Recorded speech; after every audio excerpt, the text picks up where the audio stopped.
Hello दोस्तों, Saraswati academy की ओर से मैं हिमांशु राज। आज हमारी ऑनलाइन क्लास आरंभ हो रही है, जिसमें मैं आपको कंप्लीट जितने भी आपकी आगामी परीक्षाएं हैं उनके बारे में बताऊंगा। दोस्तों, जितने भी आपकी आगामी परीक्षाएं हैं, एएलपी की या एनटीपीसी हो या आरपीएफ हो या ग्रुप डी हो, इन सभी परीक्षाओं को ध्यान में रखते हुए मैंने ये क्लास बनाई है। इसमें हम पूरे 5 साल के पीवाईक्यू को कंप्लीट करेंगे। आज इसका लेक्चर 1 है। आज मैं केवल इसमें एनटीपीसी आरपीएफ को टारगेट करूंगा और मेरी कोशिश रहेगी कि मैं आगे की जितने भी क्लासेस हैं उसमें एएलपी की स्पेशल साइंस को अलग कर दूं। ये क्लास आपको डेली लाइव रात को 8 बजे मिलेगी और मेरी कोशिश ये रहेगी कि मैं जीके में इतना आपको करा दूं या साइंस में कि आपको इसके अलावा एक्स्ट्रा पढ़ने की आवश्यकता ना पड़े। बस आपसे बस एक ही रिक्वेस्ट है, इस क्लास को आपको ज्यादा से ज्यादा शेयर करना है और सरस्वती अकेडमी पर जिस प्रकार आपने मुझे ऑफलाइन प्यार दिया है, प्लीज आप सभी से रिक्वेस्ट है कि ऑनलाइन भी उतना ही आप मुझे प्यार दें। मैं कोशिश करूंगा कि जल्द से जल्द अपना बेस्ट देने की कोशिश करूं और धीरे धीरे अपना जो भी आपका मैथ है, अब चाहे वो मैथ की क्लास हो या वो रीजनिंग की क्लास हो, मैं धीरे धीरे कोशिश करूंगा कि सारी क्लासेस आपको प्रोवाइड हो जाए। आइए आज का पहला क्वेश्चन में डिस्कस करके स्टार्ट करते हैं। जीवन की मूलभूत इकाई क्या होती है? आज का हमारा पहला प्रश्न है, जीवन की मूलभूत इकाई क्या होती है? दोस्तों, इसका आंसर है कोशिका। सेल जो होती है हमारे शरीर की सबसे छोटी और सबसे छोटी मूलभूत संरचनात्मक और कार्यात्मक इकाई होती है। सेल मिलकर आपस में बनाती है सर ऊतक।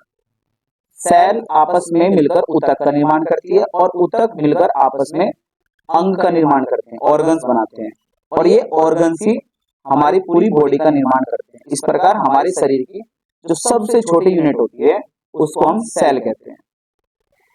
बात जान लेते हैं जरा सेल की खोज के बारे में। सेल की खोज किसने की थी और सेल को कैसे खोजा गया था? ठीक है, सेल की खोज किसने की थी ये देख लेते हैं। सेल की जो खोज थी वो रॉबर्ट हुक के द्वारा की गई थी। इसकी खोज रॉबर्ट हुक के द्वारा खोजा गया था। इसको कब खोजा गया था? 1665 में। दोस्तों, कहां से खोजा गया था? आपको याद रखना है, कोर्क पेड़ की छाल से। कोर्क पेड़ की छाल से इसको खोजा गया था। अच्छा, आपको पता होना चाहिए क्योंकि ये पेड़ से खोजी जा रही है, ध्यान से रखना याद, इसको पेड़ से खोजा जा रहा है, तो आपको याद रखनी है कि पहली पहली पादप कोशिका है। तो एग्जाम में प्रश्न बनता है कि पहली पादप कोशिका की खोज किसने की थी। लेकिन आपको पता होना चाहिए कि यह एक डेड सेल थी, यह एक मृत कोशिका थी। यानी कि जो रॉबर्ट हुक ने कोशिका खोजा वो एक डेड था। तो दोस्तों, पहली जीवित कोशिका कौन सी है? तो भैया पहली जीवित कोशिका पहली जीवित कोशिका पहली जीवित कोशिका की खोज ल्यूवेनहॉक ने की थी और पहली जीवित कोशिका का नाम है जीवाणु यानी कि बैक्टीरिया। इसको खोजा किसने है? ल्यूवेनहॉक। इसको खोजा है ल्यूवेनहॉक ने। और कहां से खोजा है दोस्तों? तालाब से। इसको तालाब से खोजा गया था। इसको तालाब से खोजा गया था। आइए कुछ डिस्कशन और कर लेते हैं। हमारे जो अगली बात है सेल को लेकर,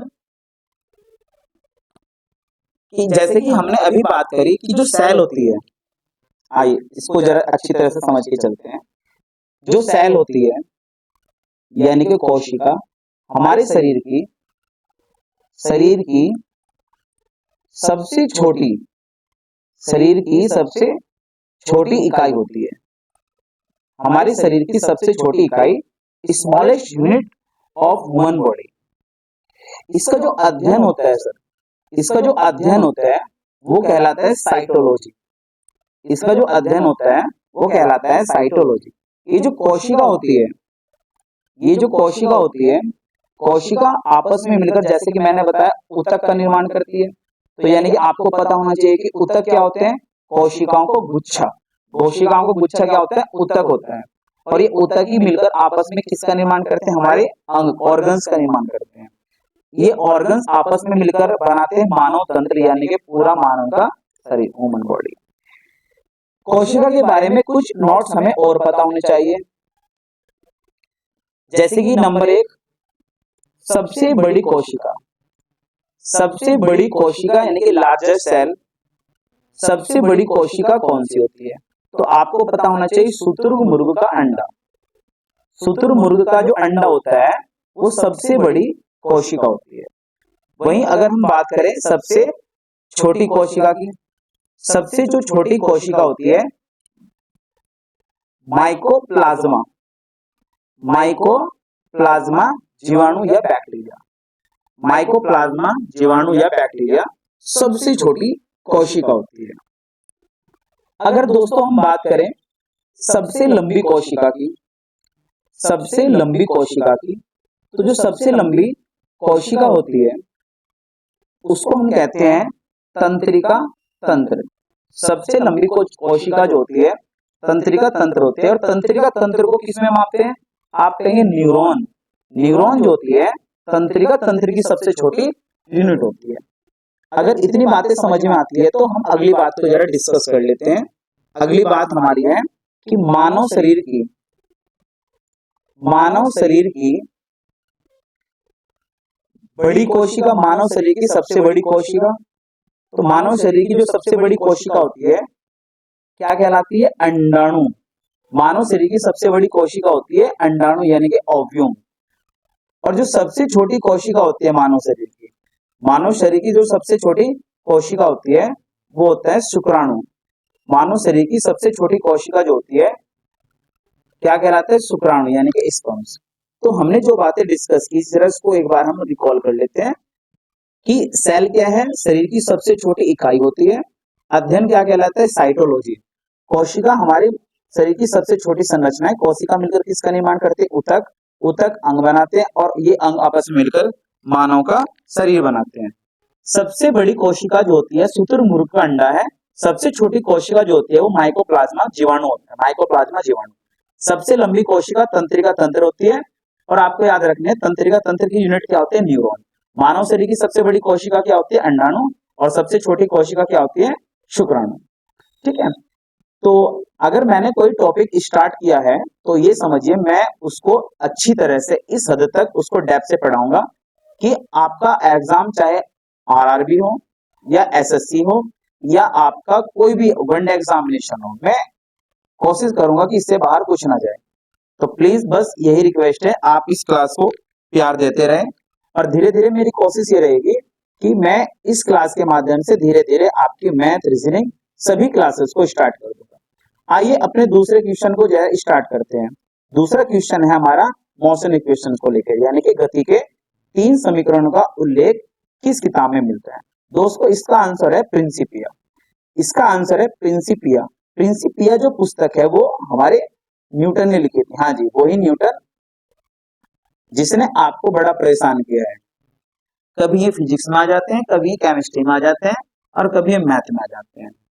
तो इन्हीं न्यूटन ने गति के 3 समीकरण दिए हैं और इस समीकरण का जो उल्लेख है उन्होंने प्रिंसिपिया नामक पुस्तक में किया है, जिसका प्रकाशन इन्होंने 1687 में किया था। 1687 में किया था। ठीक है।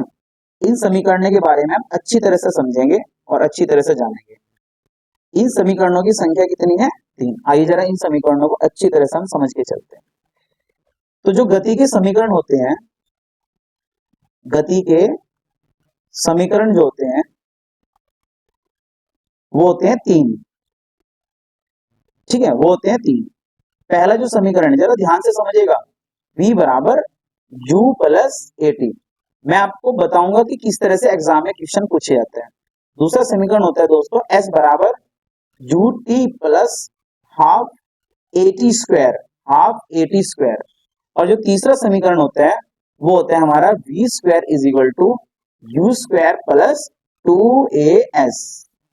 ठीक है। अब आपकी जो एएलपी है, रेलवे की जो परीक्षा है, उसमें प्रश्न किस तरह से पूछा जाता है मैं आपको बताता हूँ। जरा यहाँ से अगर किसी को नहीं पता तो जरा मैं उसको बता देता हूँ। यू जो होता है आपका आरंभिक वेग होता है। यू कैसा वेग होता है? आरंभिक वेग। वी जो होता है आपका अंतिम वेग होता है। कैसा वेग होता है? अंतिम वेग, जब आप गाड़ी रोकते हो। एस क्या बताता है? एस इसमें दोस्तों स्थिति को बताता है। एस जो होता है इसमें स्थिति को बताता है। टी के बारे में पता होना चाहिए। टी क्या होता है? इसमें समय होता है। और ए क्या होता है सर? एक्सेलरेशन होता है, यानी कि त्वरण होता है। त्वरण होता है। फिलहाल हम बात करेंगे इन समीकरणों के बारे में। तो जो वी है वो क्या है? वेग है। वेग। और यहाँ पे जो टी है वो क्या है? समय।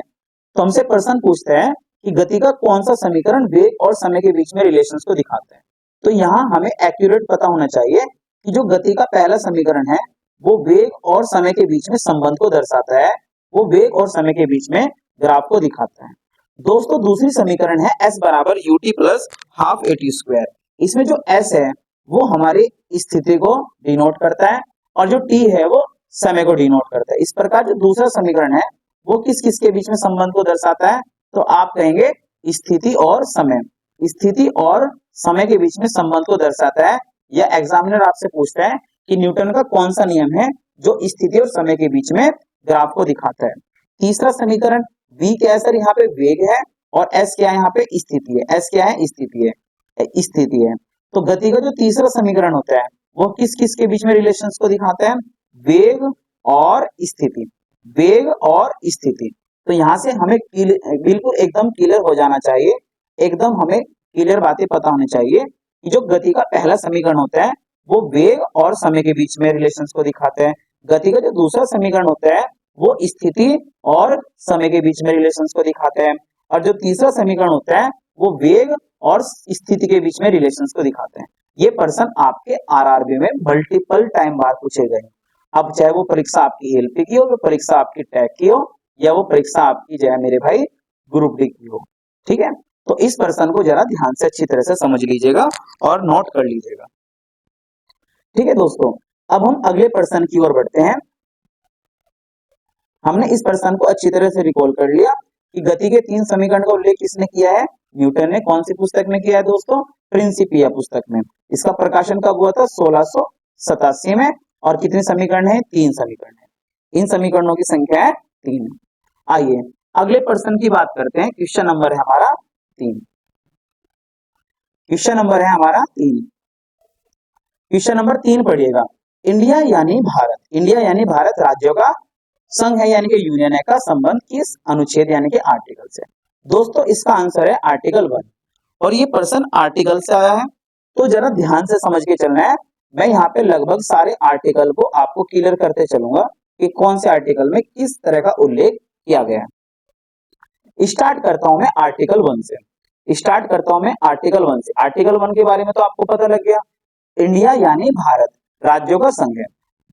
दोस्तों आपको पता होना चाहिए हमारे देश में किस प्रकार का शासन व्यवस्था है? आप कहेंगे सर संघात्मक शासन। हमारे देश में किस प्रकार की शासन व्यवस्था है? संघात्मक शासन, यानी कि फेडरल सिस्टम को हमारे यहाँ अपनाया गया है। जहाँ शक्ति के 2 केंद्र होते हैं, जहाँ एक तरफ सेंटर होता है वहीं दूसरी तरफ क्या होता है? राज्य होता है। ठीक है, एक तरफ सेंटर होता है और दूसरी तरफ राज्य होता है। आइए स्टार्ट करते हैं आर्टिकल 2 से। आर्टिकल 2 को स्टार्ट करते हैं। आर्टिकल 2 क्या कहते हैं? नए राज्यों की स्थापना। नए राज्यों की स्थापना का संबंध किस आर्टिकल से है? 2 से। Article number 3। आर्टिकल नंबर 3 कहता है जो राज्य हैं, राज्यों की सीमा, राज्यों की सीमा और नाम में परिवर्तन। दोस्तों राज्य की नाम और सीमा में परिवर्तन का जो संबंध है वो आर्टिकल 3 से है। और आपको पता होना चाहिए भारत में जो भारत का प्रथम नागरिक होता है वो कौन होता है? प्रेसिडेंट। प्रेसिडेंट होते हैं। जो प्रेसिडेंट होते हैं तो वो राज्यों के अध्यक्ष होते हैं। तो नए राज्यों की स्थापना, चाहे मैं तो बात करूं राज्यों की स्थापना या राज्यों की स्थापना, राज्यों के सीमा या नाम परिवर्तन, ऐसा कोई भी विधेयक, ऐसा कोई भी विधेयक जो राज्यों की स्थापना करता हो या राज्यों के नाम सीमा में परिवर्तन करता हो वो बिना राष्ट्रपति की परमिशन के पास नहीं होगा। क्योंकि राष्ट्रपति जो होते हैं वो राज्य के अध्यक्ष होते हैं। ये आपको बात क्लियर हो जानी चाहिए। अगली बात करते हैं दोस्तों। अगली बात हम समझते हैं आर्टिकल 4। आर्टिकल 4 ये कहता है कि नए राज्यों की स्थापना या राज्यों की सीमाएं नाम में परिवर्तन संबंधित कोई भी ऐसा विधेयक लाया जाता है, कोई भी ऐसा विधेयक जो स्थापना से रिलेटेड हो या सीमा या नाम से परिवर्तन से संबंधित हो, तो उसको संविधान संशोधन नहीं माना जाएगा, उसको हम संविधान संशोधन की कैटेगरी में नहीं रखेंगे। वो संविधान संशोधन कौन से आर्टिकल में, याद कीजिए 368, इसको संविधान संशोधन नहीं माना जाएगा। दोस्तों हमें पता होना चाहिए 5 से 11, आर्टिकल 5 से 11, आर्टिकल 5 से 11 इस देश की नागरिकता को बताता है। 5 से 11 क्या बताते हैं? नागरिकता। हमारे देश में किस प्रकार की नागरिकता को स्वीकार किया गया है? आप कहेंगे सर एकल नागरिकता। हमारे यहाँ कैसी नागरिकता है? एकल नागरिकता। हमारे यहाँ किस प्रकार की नागरिकता को स्वीकार किया गया है? एकल नागरिकता को। हमारे यहाँ एकल नागरिकता का प्रावधान है, और ये एकल नागरिकता का प्रावधान हमने कहां से लिया है दोस्तों? यूएसए से। यह एकल नागरिकता का प्रावधान हमने यूएसए से लिया है। इसके बाद हम बात करते हैं आर्टिकल, सॉरी ये आर्टिकल है हमारा 5 से 11, आर्टिकल 5 से 11। अब हम बात करते हैं आर्टिकल 12 की।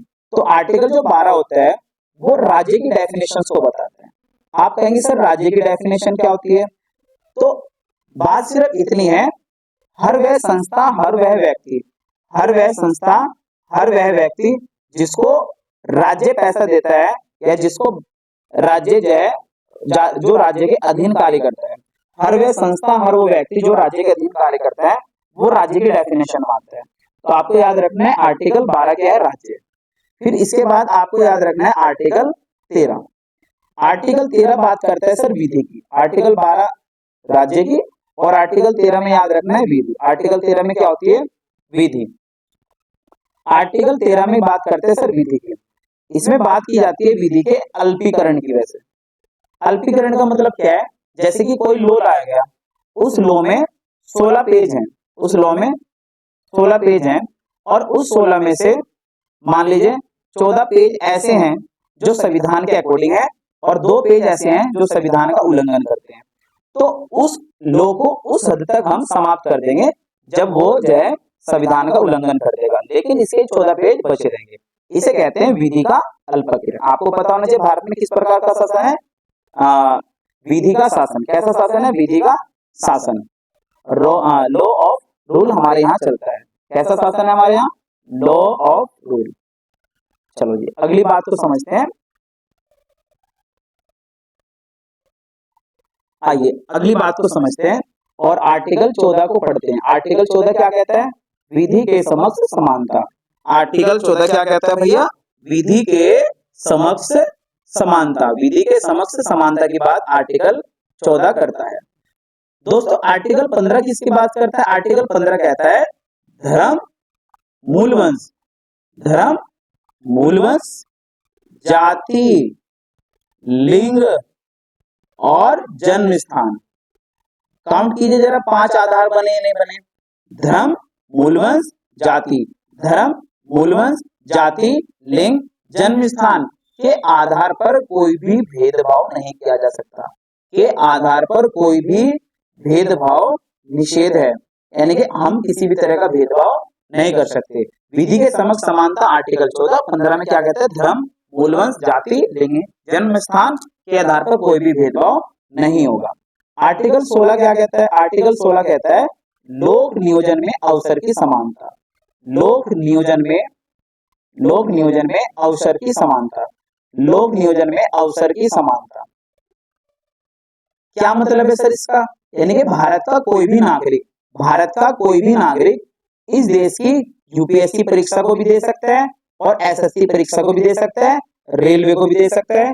कोई भी व्यक्ति आपको ये नहीं बताएगा, ये नहीं कहेगा कि आप इस परीक्षा में क्यों और कैसे शामिल हो रहे हो, ठीक है ना। वहीं आर्टिकल 17 की अगर हम बात करते हैं तो आर्टिकल 17 क्या करता है? अस्पृश्यता का अंत। आर्टिकल 17 क्या करता है? अस्पृश्यता का अंत की बात करता है।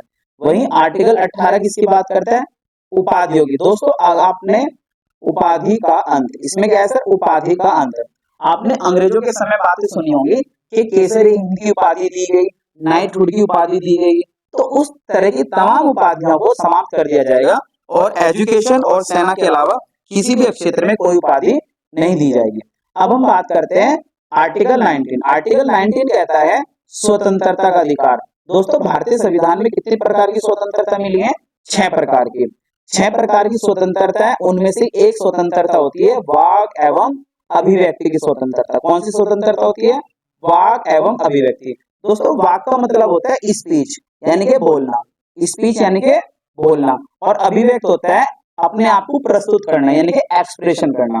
जितनी भी मीडिया होती है, मीडिया क्या करती है? अपने आप को एक्सप्रेस करती है।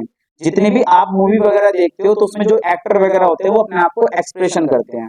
तो वाक एवं यानी कि बोलने का अधिकार है और अपने आप को अभिव्यक्त करने का अधिकार आपके पास आर्टिकल 19 के तहत होता है। उसके अलावा 6 स्वतंत्रता है, घूमने की आजादी, व्यापार करने की आजादी है, कहीं भी निवास करने की आजादी है आपके पास।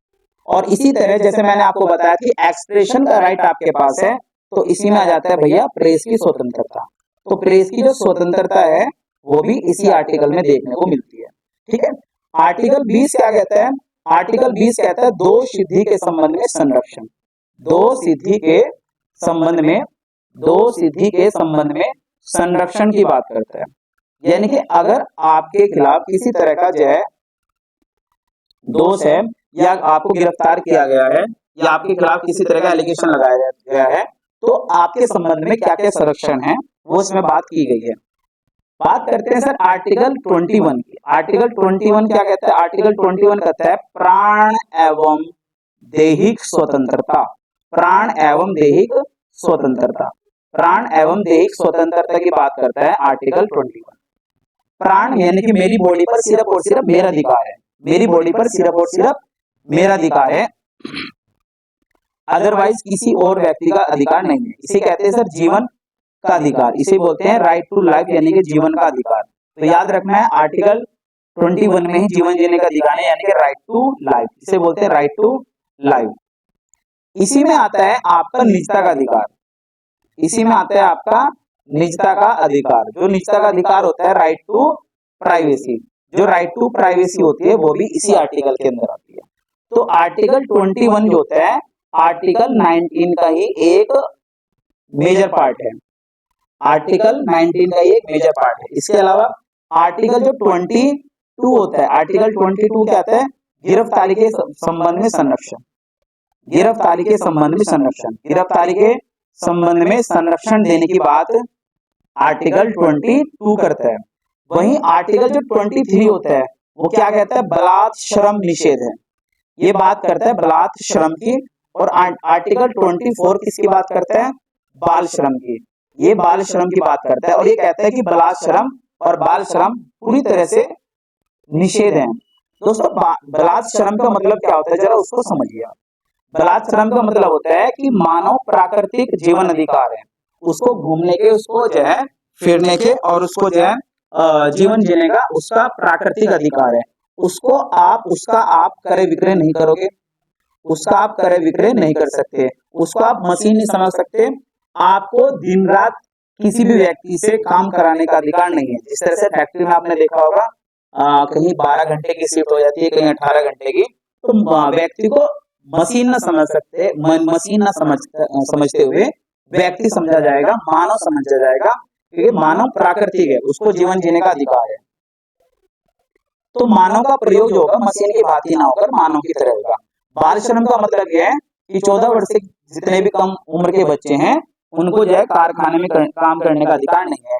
इसको जो है टारगेट करते हुए अगर आपको याद हो एक आंदोलन चलाया गया था, बचपन आंदोलन। बचपन आंदोलन, ये बचपन आंदोलन चलाया था कैलाश सत्यार्थी ने, जिनको 2014 में नोबेल पुरस्कार भी मिला था। ठीक है ना, जिनको 2014 में नोबेल पुरस्कार से सम्मानित भी किया गया था। यहाँ तक हमने 24 तक हमने अपने आर्टिकल को देख लिए। और एक बात और जान लीजिए, 25 से 28 क्या होती है? आपकी धार्मिक स्वतंत्रता। धार्मिक स्वतंत्रता, आपको अपने मनपसंद का धर्म मानने और जानने का अधिकार है और उसके प्रचार का अधिकार होता है। इसके अलावा आर्टिकल 29 और 30 भी आपको पता होना चाहिए। इसमें क्या है? आपके अल्पसंख्यक, जितने भी अल्पसंख्यक हो उनको अपनी शिक्षा एवं अपनी संस्कृति को संरक्षित करने का राइट उनके पास होता है। आर्टिकल 29 और 30 में अल्पसंख्यक शिक्षा व संस्कृति का अधिकार होता है। और 25 से 28 में धार्मिक स्वतंत्रता है। 14 में क्या विधि के समक्ष समानता। 15 में क्या धर्म, मूलवंश, जाति, लिंग, जन्म स्थान के आधार पर भेदभाव नहीं किया जा सकता। 16 में क्या कहता है लोक नियोजन में अवसर की समानता। 17 अस्पृश्यता का अंत। 18 उपाधियों का अंत। 19 में स्वतंत्रता कितने प्रकार की? 6 प्रकार की। वाक एवं अभिव्यक्ति की स्वतंत्रता भी इसमें आता है, प्रेस की स्वतंत्रता भी। आर्टिकल 20 क्या कहता है दो सिद्धि के संबंध में संरक्षण। 21 में क्या कहा जाता है प्राण एवं देहिक स्वतंत्रता, जीवन जीने का अधिकार, निजता का अधिकार। और 22 क्या कहता है गिरफ्तारी के संबंध में संरक्षण। आर्टिकल 23 कहता है बलात् श्रम यानी कि किसी भी मानव को मशीन नहीं समझा जाएगा। 24 क्या कहता है बाल श्रम निषेध है। 25 से 28 में धार्मिक स्वतंत्रता है। और 29-30 में अल्पसंख्यक को अपनी शिक्षा एवं संस्कृति को बचाने व उसका प्रचार करने का अधिकार है। दोस्तों आज आर्टिकल हम 30 तक ही रखेंगे, बाकी नेक्स्ट टाइम जो भी हमारा आर्टिकल का क्वेश्चन आएगा उसमें मैं सारे आर्टिकल आपके क्लियर करता हुआ चलूंगा। ठीक है, आइए अगर ये क्वेश्चन आपको समझ में आ रहे हो और आपको क्लास अच्छी रही हो तो प्लीज यार क्लास को बताइए, शेयर कीजिए। और मेरी कोशिश यही है कि जो बच्चा समाज के अंतिम छोर पर बैठा हुआ है, जो अपनी क्लास को अटेंड नहीं कर पाता है या किसी भी तरह से ऑफलाइन मुझसे नहीं जुड़ पाता है, वो कम से कम इस क्लास के माध्यम से ऑनलाइन जुड़े। और मेरी कोशिश यही है कि इसमें लगभग जितनी मैं कोशिश कर रहा हूं कि सबका ही भला हो और ज्यादा से ज्यादा तक ये क्लास पहुंचे, ताकि जो है मुझे भी अच्छा लगे, मैं भी मोटिवेट रहूं और आप भी मोटिवेट रहें। आइए अगला प्रश्न देखते हैं, अश्वनी मेले का संबंध किस राज्य से है? ये स्टैटिक जीएस का पार्ट है और स्टैटिक जीएस आपके एग्जाम में खूब पूछी जाती है। इसका संबंध है दोस्तों एमपी से। हमें इसके अलावा कुछ मेले और पता होने चाहिए जो कि एमपी से रिलेटेड है। जैसे एमपी से हमने एक मेला तो जान लिया, अश्वनी होता है, अश्वनी मेला, अश्वनी मेला। इसके अलावा एक मेला होता है नलवरी मेला। कौन सा मेला? नलवरी मेला। और एक मेला और होता है जिसको हम बोलते हैं पिंजर मेला। क्या बोलते हैं दोस्तों? पिंजर मेला। तो जो पिंजर मेला होता है वो भी इसी से रिलेटेड है। जो पिंजर मेला है वो भी इसी से रिलेटेड है। ये दोस्तों पिंजर है, पिंजर मेला। तो अश्वनी मेला, नलवरी मेला और पिंजर मेला का संबंध एमपी से है। इसके अलावा हम देखते हैं गुजरात से रिलेटेड। गुजरात में जैसे कि एक मेला आयोजित होता है भावनाथ मेला, भावनाथ मेला। जैसे कि एक मेला आयोजित होता है भावनाथ, एक होता है बोधा मेला। कौन सा मेला? बोधा मेला। एक मेला आयोजित होता है तरणतोर मेला, तरणतोर मेला यहाँ पे आयोजित होता है। और एक मेला आयोजित होता है भैया पतंग मेला। पतंग उत्सव या पतंग मेला का जो आयोजन होता है वो भी गुजरात में ही होता है। इसके अलावा और हम देखते हैं उत्तराखंड के। उत्तराखंड में होता है वैंकुट मेला, उत्तराखंड में आयोजित होता है वैंकुट मेला। और एक मेला और आयोजित होता है जिसको हम बोलते हैं नंदा देवी मेला। नंदा देवी मेला का भी आयोजन दोस्तों यहीं पे होता है। इसके अलावा हम देखते हैं कुछ राजस्थान से रिलेटेड। राजस्थान में जैसे कि एक मेला होता है पुष्कर मेला। पुष्कर मेला कहाँ लगता है? राजस्थान के अजमेर में।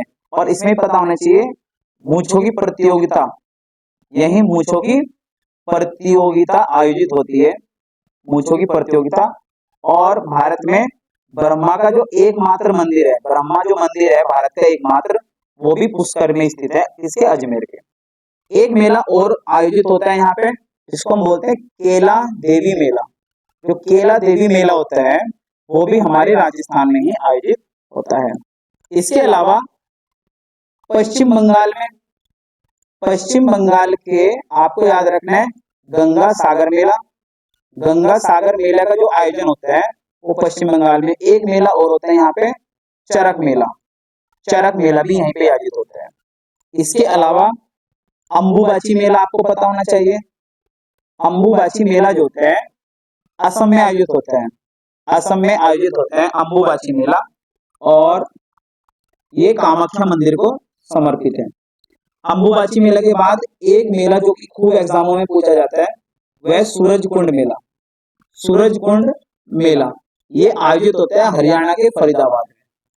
ये आयोजित होता है हरियाणा के फरीदाबाद में, हरियाणा के फरीदाबाद में। और आपको याद होना चाहिए यह एक शिल्प मेला होता है, यानी कि जो आपका हस्तशिल्प मेला होता है, यह एक हस्तशिल्प मेला होता है, हस्तशिल्प मेला। इसके अलावा एक मेला और याद कीजिएगा, चुम्पू हार मेला। एक मेला होता है चुम्पू हार मेला। तो चुम्पू हार जो मेला होता है वो तमिलनाडु में आयोजित होता है। एक मेला याद रखना है आपको, वात्सला मेला। वात्सला मेला जो होता है वो दिल्ली में आयोजित होता है। कहाँ आयोजित होता है? दिल्ली में। और लास्ट में एक मेला और याद रखना है, कोटप्पा मेला। कौन सा मेला? कोटप्पा मेला। तो जो कोटप्पा मेला होता है वो आंध्र प्रदेश में आयोजित होता है। कहाँ आयोजित होता है दोस्तों? आंध्र प्रदेश में। राजस्थान में पुष्कर मेला आयोजित होता है अजमेर में। यही लगती है मूंछों की प्रतियोगिता, और यही एकमात्र ब्रह्मा का मंदिर है। केला देवी मेला का आयोजन भी कहाँ होता है? राजस्थान में। पश्चिम बंगाल में दो मेले हैं, गंगा सागर मेला, चरक मेला। अम्बुबाची मेला का आयोजन कहाँ हो जाता है? असम में। सूरजकुंड मेला कहाँ लगता है? हरियाणा के फरीदाबाद में। और आपको याद रखना है ये कैसा मेला है? हस्तशिल्प मेला है। चुम्पू हार मेला जो होता है वो तमिलनाडु में, वात्सला मेला जो होता है वो दिल्ली में, और कोटप्पा मेला जो होता है वो आंध्र प्रदेश में आयोजित होता है। आंध्र प्रदेश में आयोजित होता है। दोस्तों अगला प्रश्न ट्राई करते हैं। अगला प्रश्न हम ट्राई करते हैं। अगला प्रश्न हमारा है, क्वांटम संख्याएं। क्वांटम संख्या कितने प्रकार की होती है? क्वांटम संख्या कितने प्रकार की होती है? इसका आंसर हो जाता है 4। क्वांटम संख्या 4 प्रकार की होती है। सबसे पहले क्वांटम संख्याएं क्या होती है आपको पता होना चाहिए। परमाणु के अंदर इलेक्ट्रॉन होता है, और इलेक्ट्रॉन की स्थिति क्या है, और इलेक्ट्रॉन की ऊर्जा क्या है। इलेक्ट्रॉन की स्थिति और ऊर्जा का ज्ञान कराने वाली जो भी संख्याएं होती हैं, इलेक्ट्रॉन की स्थिति और ऊर्जा का ज्ञान कराने वाली जो संख्याएं होती हैं, उनको हम क्या कहते हैं? क्वांटम संख्या कहते हैं। तो क्वांटम संख्या कितने प्रकार की होती है? 4। क्वांटम संख्या 4 प्रकार की होती है, जिसमें नंबर 1 होती है मुख्य क्वांटम संख्या। कौन सी क्वांटम संख्या होती है? मुख्य क्वांटम संख्या। मुख्य क्वांटम संख्या। जो बी होती है, बी को हम बोलते हैं दोस्तों द्विगंशी क्वांटम संख्या। द्विगंशी क्वांटम संख्या। और तीसरी जो होती है वो कहलाती है चुंबकीय क्वांटम संख्या। चुंबकीय क्वांटम संख्या। और जो डी होती है वो कहलाती है चक्रण क्वांटम संख्या। जो मुख्य क्वांटम संख्या होती है उसको हम एन से दिखाते हैं, द्विगंशी क्वांटम संख्या को एल से, चुंबकीय क्वांटम संख्या को एम से, और चक्रण क्वांटम संख्या को एस से। मुख्य क्वांटम संख्या जो होती है हमारे कोषों का ज्ञान कराती है। कोषों को हम क्या कहते हैं? ऊर्जा स्तर कहते हैं। ऊर्जा स्तर कहते हैं, और यानी कि हमारे सेल का ज्ञान कराती है ये। द्विगंशी क्वांटम संख्या जो होती है उपकोष का ज्ञान कराती है। उपकोष को हम क्या कहते हैं? उप ऊर्जा स्तर। उप ऊर्जा स्तर का ज्ञान कराती है। इसी को हम क्या कहते हैं सर? सब सेल। इसी को हम कहते हैं सब सेल का ज्ञान कराती है। जो चुंबकीय क्वांटम संख्या होती है वो अभिविन्यास का ज्ञान कराती है। किसका ज्ञान कराती है? अभिविन्यास का ज्ञान कराती है। और ये क्या ज्ञान कराती है? इलेक्ट्रॉन की दिशा का। ये इलेक्ट्रॉन की दिशा का ज्ञान कराती है। आइए अगले पेज पे इनको अच्छी तरह से समझ सकते हैं। जो हमारी कोश होती है यानी कि सेल, वो किससे मिलकर बनती है दोस्तों? उपकोष से। वो उपकोष से मिलकर बना होता है। और जो उपकोष होता है वो हमारे कक्षक से बना होता है। कक्षक से। ये आपका हो गया नाभिक। इस नाभिक के चारों तरफ आपको ये कक्षा दिख रही है। इन कक्षाओं को कहते हैं कोष। इनको कहा जाता है कोष। इनको हम KLMN, नाभिक से बाहर की तरफ इनको हम KLMN इस तरह से पढ़ते हैं। तो जो कोष होती है क्या होती है? नाभिक के चारों ओर का वह क्षेत्र जहां कौन घूम रहे हैं? ये इलेक्ट्रॉन घूम रहे हैं सर। जहां ये इलेक्ट्रॉन घूम रहे हैं, नाभिक के चारों ओर का वह क्षेत्र जहां इलेक्ट्रॉन गति करते हैं, क्या कहलाते हैं? कोष। कोष कैसे होते हैं? KLMN। और किसी भी कोष में अधिकतम इलेक्ट्रॉनों की जो संख्या होती है वो कितनी होती है? 2n²। 2n²। किसी भी कोष में अधिकतम इलेक्ट्रॉनों की संख्या क्या होती है दोस्तों? याद रखनी है 2n²। तो पहली कक्षा है तो n का मान हम 1 रखेंगे। यहाँ n का मान 1 रखेंगे तो हम पहले कक्षा में कितने इलेक्ट्रॉन पाएंगे? 2। ये कौन से नंबर पे आ रही है? दूसरे नंबर पे। तो इसमें रखेंगे तो हम कितने पाएंगे? 8। उसी तरह इसमें कितने हो जाएंगे? 18। उसी तरह इसमें कितने हो जाएंगे? 32। तो k कक्षा में इलेक्ट्रॉनों की संख्या कितनी होती है? 2। l में 8, m में 18, n में 32। दोस्तों उपकोष मिलकर कोष का निर्माण करते हैं। और उपकोष आपको याद रखने 4 प्रकार के होते हैं। उपकोष जो होते हैं 4 प्रकार के होते हैं। कौन कौन से प्रकार होते हैं? S, P, D और F। कक्षक क्या होते हैं? कक्षक नाभिक के चारों ओर का वह क्षेत्र होता है जहां इलेक्ट्रॉन पाए जाने की संभावना अधिक होती है। ठीक है ना। नाभिक के चारों ओर का वह क्षेत्र जहां इलेक्ट्रॉन पाए जाने की संभावना अधिक होती है, जहां इलेक्ट्रॉन पाए जाने की संभावना अधिक होती है उसे हम कक्षक कहते हैं। कक्षक आपका मतलब घर, और किसी भी घर में 2 इलेक्ट्रॉन मैक्सिमम रह सकते हैं, किसी भी कक्षक में 2 इलेक्ट्रॉन मैक्सिमम रह सकते हैं। तो कक्षक मिलकर उपकोष बनाते हैं और उपकोष मिलकर कक्षक का निर्माण करते हैं। आइए एक चीज को अच्छी तरह से पढ़ लेते हैं। जैसे कि मैंने आपको बताया कि हमारे क्या है, ये हमारे होते हैं उपकोष, ये हमारे होते हैं उपकोष, और मैं नीचे लिखता हूँ कक्षक। कक्षक का मतलब है ऑर्बिटल, कक्षक का मतलब है हुआ ऑर्बिटल। तो आपको याद रखना है 1357 की क्रांति, 1357 की क्रांति आपको याद रखनी है कि एस उपकोष में कितने कक्षक होते हैं, पी उपकोष में कितने कक्षक होते हैं 3, डी उपकोष में कितने कक्षक होते हैं 5, एफ उपकोष में कितने कक्षक होते हैं 7। एक कक्षक में अधिकतम इलेक्ट्रॉन कितने रह सकते हैं सर 2। तो इसमें कितने हो जाएंगे 2, इसमें हो जाएंगे 6, और इसमें हो जाएंगे हमारे 10, और इसमें हो जाएंगे हमारे 14। तो आपको 1357 की क्रांति याद रखनी है कि एस उपकोष में कितने ऑर्बिटल होते हैं, पी उपकोष में कितने ऑर्बिटल होते हैं, डी उपकोष में कितने ऑर्बिटल होते हैं, एफ उपकोष में कितने ऑर्बिटल होते हैं। एक ऑर्बिटल में मैक्सिमम इलेक्ट्रॉन 2 होते हैं, इसीलिए 1 में 2, 3 में 6, 5 में 10 और 7 में 14। इसको अच्छी तरह से देख लीजिएगा, ये क्वेश्चन इंपॉर्टेंट है और आपकी परीक्षाओं में पूछा भी जाता है।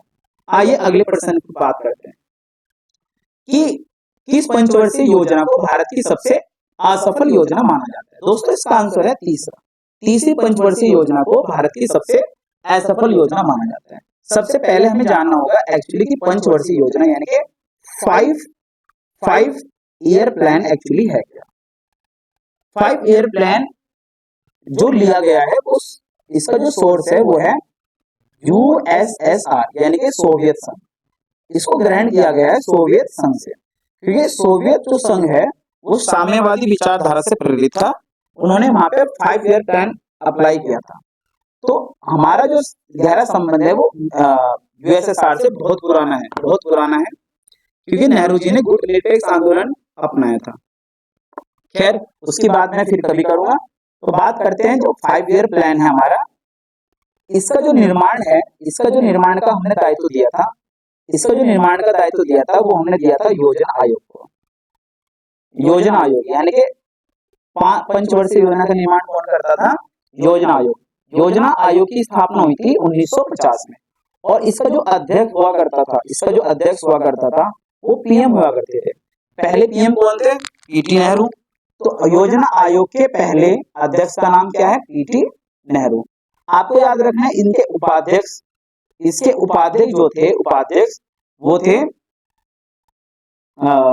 उपाध्यक्ष का जो नाम था पंचवर्षीय योजना में, थोड़ा नाम याद नहीं आ रहा दोस्तों,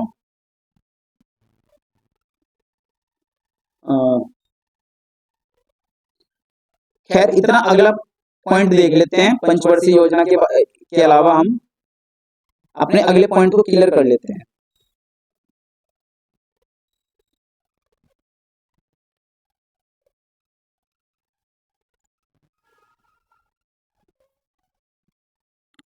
तो इसके उपाध्यक्ष को हम अभी देख लेंगे।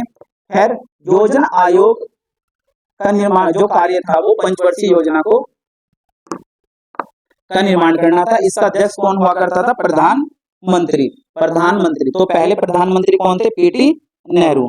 तो पीटी नेहरू के बारे में कहा जाता था कि ये पहले अध्यक्ष थे। उपाध्यक्ष थे इनके गुलजारी लाल नंदा, याद आया, गुलजारी लाल नंदा सॉरी। दोस्तों पंचवर्षीय योजना के निर्माण का दायित्व जो था वो योजना आयोग का था, लेकिन इसको अंतिम स्वरूप देने वाली भी एक संस्था हुआ करती थी। उसको हम कहते थे राष्ट्रीय विकास परिषद। और आपको डायरेक्टली याद होना चाहिए राष्ट्रीय विकास परिषद की स्थापना कब हुई थी, 1952। और इसका काम क्या था, पंचवर्षीय योजना को अंतिम स्वरूप देने का इसका कार्य था। तो जो योजना आयोग जो था 1950 में मैंने इसकी स्थापना बताई। इसका जो हेड था वो कौन थे, प्रधानमंत्री। जो पहले थे प्रधानमंत्री वो थे आपके पीटी नेहरू। तो योजना आयोग को 2015 में चेंज करके बना दिया गया नीति आयोग। तो वर्तमान में हम इसको किस नाम से जानते हैं? नीति आयोग। नीति आयोग की स्थापना कब हुई है? 2015 में। इसके भी जो हेड हैं वो कौन है? पीएम। और पहले पीएम कौन है? 2015 में पीएम कौन थे? मोदी जी। तो जो उसको पहले अध्यक्ष हैं, जो उसके पहले अध्यक्ष बने हैं वो कौन है? मोदी जी, पीएम मोदी। और जो पहले उपाध्यक्ष थे इसके नीति आयोग के पहले उपाध्यक्ष में आपको याद रखना है अरविंद पनगड़िया। पहले उपाध्यक्ष जो थे वो थे अरविंद पनगड़िया। अरविंद पनगड़िया जो थे इसके पहले उपाध्यक्ष थे। इसका कार्य क्या है? इसका कार्य वर्तमान में नीति निर्माण करना। भारत में नीति निर्माण का जो दायित्व दिया गया है वो नीति आयोग को दिया गया है। यानी कि इसका ये क्या करती है? पॉलिसी बनाती है। ये क्या करती है? योजनाओं का निर्माण करती है। योजनाओं का निर्माण करती है। ठीक है, तो ये आपका क्वेश्चन आई थिंक क्लियर हो गया हो। मैंने यहाँ से इसको बताया कि पंचवर्षीय योजना का स्रोत क्या है? सर, सोवियत संघ रूस है। इसको हमने सोवियत संघ रूस से लिया है।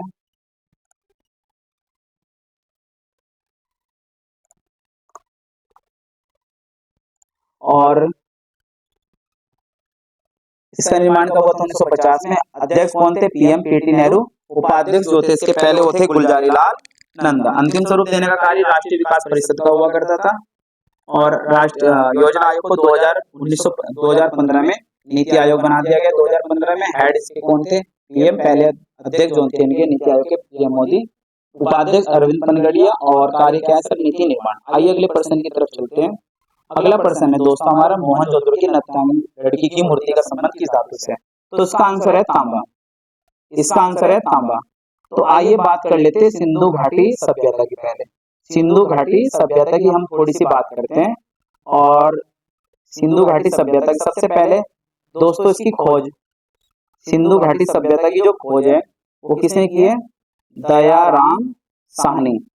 दयाराम साहनी। और इनके ही पुत्र हैं रखाल दास बनर्जी। इनके ही पुत्र हैं रखाल दास बनर्जी। इनकी जो खोज हुई है, इसकी जो खोज हुई है वो 1921 में हुई है। और आपको पता होना चाहिए इसका जो टाइम पीरियड है, यानी कि इसका जो कार्यकाल माना गया है वो माना गया है 2500 से लगभग 1750 ईसा पूर्व। 1750 ईसा पूर्व जय सिंधु घाटी सभ्यता का कार्यकाल माना गया है। और इसकी जो खोज की गई थी, इसकी जो खोज करने वाली जो विधि है उसको हम बोलते हैं कार्बन डेटिंग विधि। इसको कार्बन डेटिंग विधि से खोजा गया है। किससे खोजा गया है दोस्तों? कार्बन डेटिंग विधि से। इसको खोजा गया है कार्बन डेटिंग विधि से। कार्बन डेटिंग विधि, या इसी को हम कहते हैं कार्बन 14 विधि। क्या मापती है? ये जीवाश्म की आयु ज्ञात करती है। जीवाश्म की आयु ज्ञात करती है। ठीक है, बात अगर हम थोड़ा सा जो है इसके विस्तार की करें तो जो सिंधु घाटी सभ्यता है, तो सिंधु घाटी जो सभ्यता का विस्तार माना जाता है, सिंधु घाटी सभ्यता का विस्तार जो माना जाता है, आइए इसको देख लेते हैं।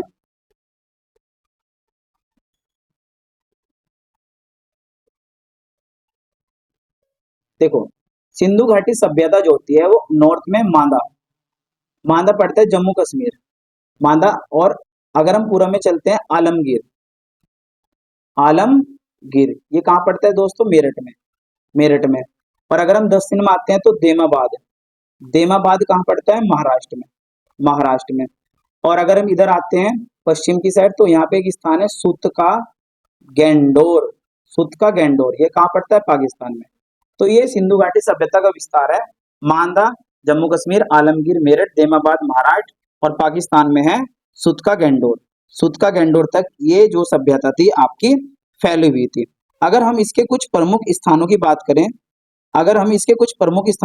करें तो जरा फटाफट उन प्रमुख स्थानों का जिक्र कर लेते हैं। उसमें जो पहला नाम आता है वो है मोहनजोदड़ो। तो उस समय इसके प्रमुख स्थानों के बारे में बात करता हुआ चल रहा हूं। तो जो उसका प्रमुख स्थान है वो है पहला मोहनजोदड़ो। मोहनजोदड़ो, मोहनजोदड़ो का मतलब होता है मृतकों का टीला। मृतकों का टीला। ये सिंधु नदी के किनारे था, सिंधु नदी के किनारे। और वर्तमान में कहाँ है ये? पीओके। पीओके का एक जिला है मोंटगोमरी नामक जिले में ये उपस्थित है। खैर, हमें क्या याद रखना है? यहाँ के प्रमुख साक्ष्य। पहले जो इसमें साक्ष्य मिला है वो है बृहत स्नानागार।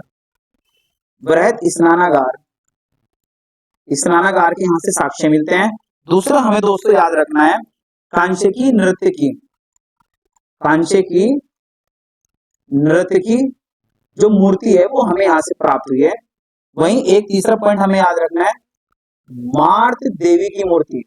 मार्त देवी की मूर्ति हमें यहाँ से प्राप्त होती है।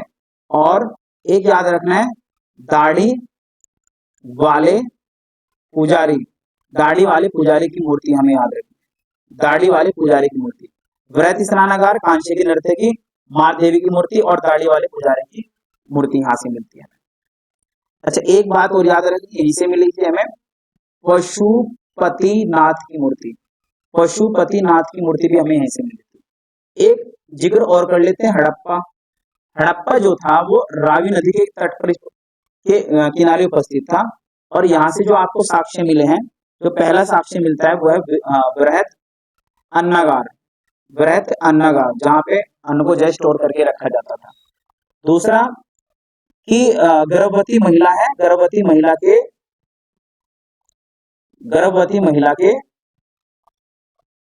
पेट से, गर्भवती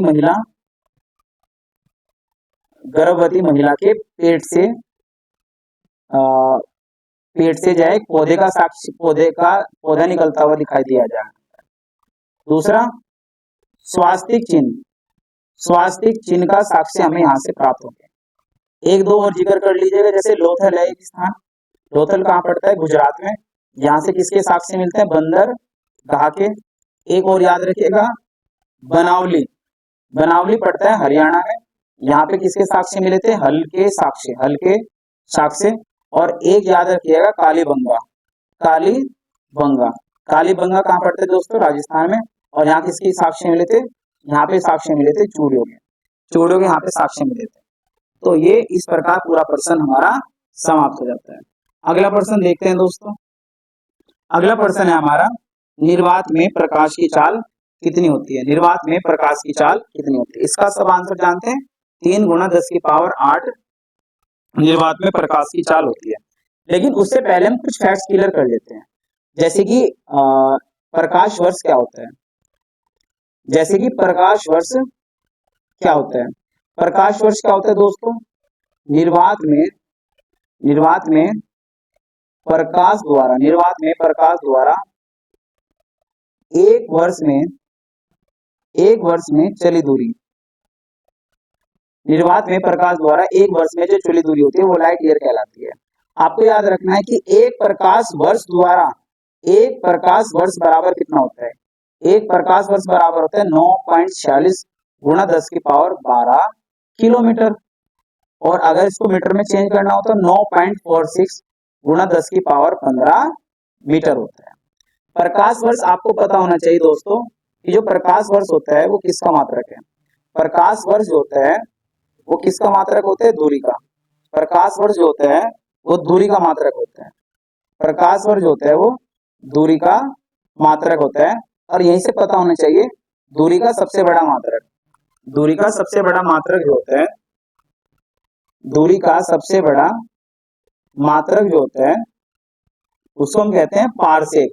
दूरी का सबसे बड़ा मात्रक होता है पारसेक। एक पारसेक बराबर याद रखना है दोस्तों, एक पारसेक बराबर होता है 3.26 प्रकाश वर्ष, 3.26 प्रकाश वर्ष।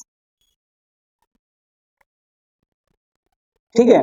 इसके अलावा जो हमें याद रखना है, कुछ फैक्ट्स हमें याद करने हैं, जैसे कि नंबर 1, प्रकाश एक तरंग है। प्रकाश एक तरंग है, यह सिद्धांत सबसे पहले किसने दिया था? हाइगेंस ने। यह सिद्धांत सबसे पहले किसने दिया था? हाइगेंस।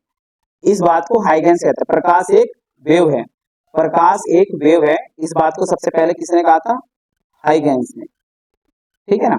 दूसरा हमें क्या याद रखना है कि प्रकाश एक विद्युत चुंबकीय तरंग है। प्रकाश एक विद्युत चुंबकीय तरंग है। प्रकाश एक विद्युत चुंबकीय तरंग है। इस बात को कहने वाले जो पहले व्यक्ति थे वो थे मैक्सवेल। क्या याद रखना है? मैक्सवेल। दूसरी बात हमें क्या याद रखना है? प्रकाश प्रकाश एक अनुप्रस्थ प्रकाश एक अनुप्रस्थ तरंग है। प्रकाश एक अनुप्रस्थ तरंग है। इस बात को कौन बताता है? ध्रुवण की घटना। ध्रुवण की घटना। ठीक है, ये बातें आपको क्लियर होनी चाहिए। प्रकाश एक तरंग है, किसने कहा था? हाइगेंस ने। प्रकाश एक विद्युत चुंबकीय तरंग है, इस बात को कौन कहता है? मैक्सवेल। और प्रकाश एक अनुप्रस्थ तरंग है, इस बात को कहता कौन है? ध्रुवण की घटना। दोस्तों इसके अलावा जो हमें प्रकाश के बारे में पता होना चाहिए, प्रकाश की चाल। प्रकाश की जो चाल होती है वो आपको एक्यूरेट पता होनी चाहिए। निर्वात में कितनी होती है? 3 × 10⁸ मीटर पर सेकेंड।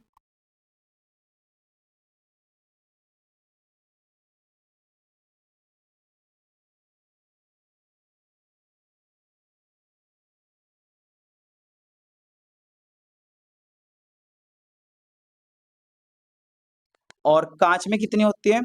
कांच में हमें याद रखनी है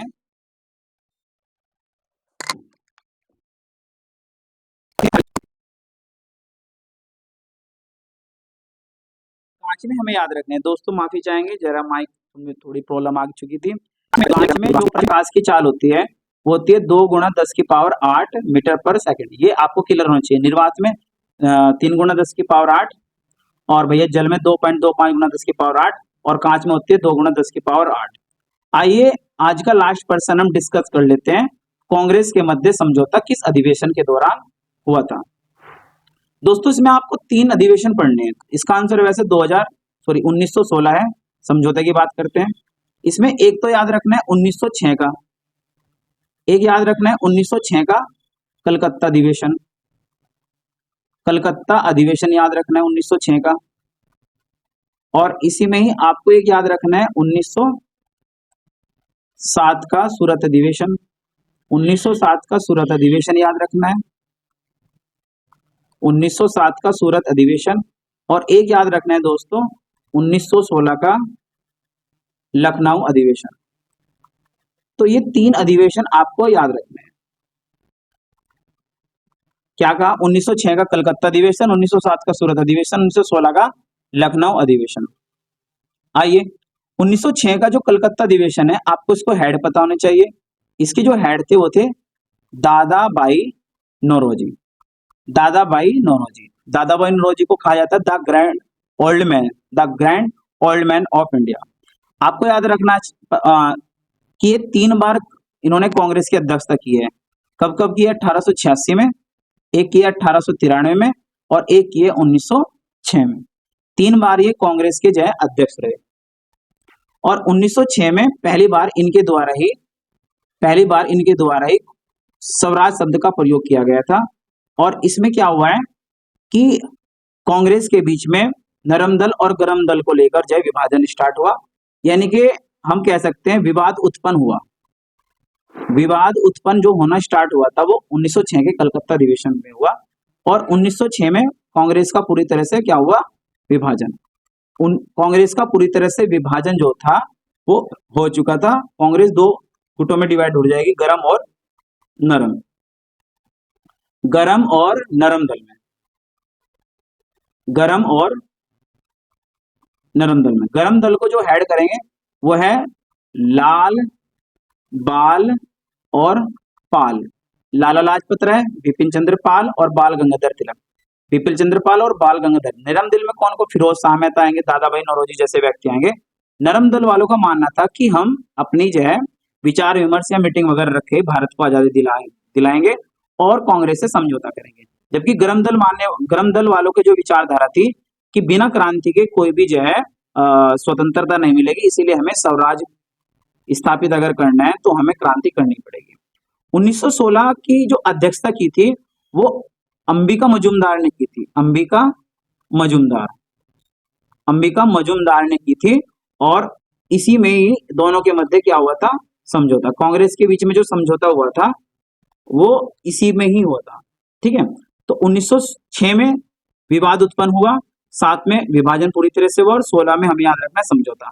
1906 को कलकत्ता अधिवेशन कहते हैं, इसकी अध्यक्षता दादा विनोद जी ने की थी। 7 में सूरत अधिवेशन है, कांग्रेस का विभाजन हुआ था। 16 में लखनऊ अधिवेशन है, अंबिका मजूमदार ने इसकी अध्यक्षता की थी। और भाई इसमें क्या हुआ था, समझौता हुआ था। दोस्तों आज हम क्लास सिर्फ इतनी ही रखेंगे।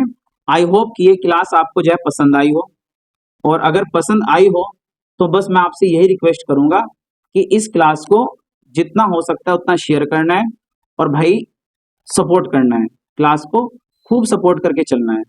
जितना आप मुझे सपोर्ट करोगे, मैं कोशिश करूंगा जितना आप इस क्लास को सपोर्ट करके चलेंगे, मैं कोशिश करूंगा कि अच्छा से अच्छा आपके लिए कंटेंट लाऊं, और कोशिश करूंगा कि आपका जो मैथ है, रीजनिंग है और हर तरह की जो क्लास है वो सेपरेट क्लास कर दूं, और खासकर एएलपी वालों के लिए, टेक्नीशियन वालों के लिए जिनके अभी नवंबर में एग्जाम होने हैं, उनके लिए जो साइंस की क्लास है वो मैं बिल्कुल अलग करके ले आऊं। ठीक है, इसके अलावा जितने भी आपके एनटीपीसी वाले हैं या आरपीएफ वाले हैं उनके लिए क्लास ही सफिशिएंट रहेगी। जीएस को मैं यहीं से कवर करा दूंगा। इसके अलावा आपकी मैथ, रीजनिंग वगैरह की अलग क्लास होंगी। डेली क्लास आपकी 8 बजे से लाइव होगी। प्लीज इसको जितना भी हो सकता है इसको जो है लाइक करिए, शेयर करिए, इसके बारे में सब्सक्राइब कीजिए, और जितना आपने मुझे ऑफलाइन प्यार दिया है उतना ही जो है एक बार ऑनलाइन भी प्यार दीजिए। मैं जल्द ही कोशिश करूंगा कि इसको और थोड़ा सा जो है अपग्रेड करूं, डिजिटल बोर्ड वगैरह की सुविधा भी जल्दी ही लाएंगे। थोड़ा सा जो है इसके बारे में और शेयर कर दीजिए। ओके, आज के लिए जो है इतना ही। धन्यवाद।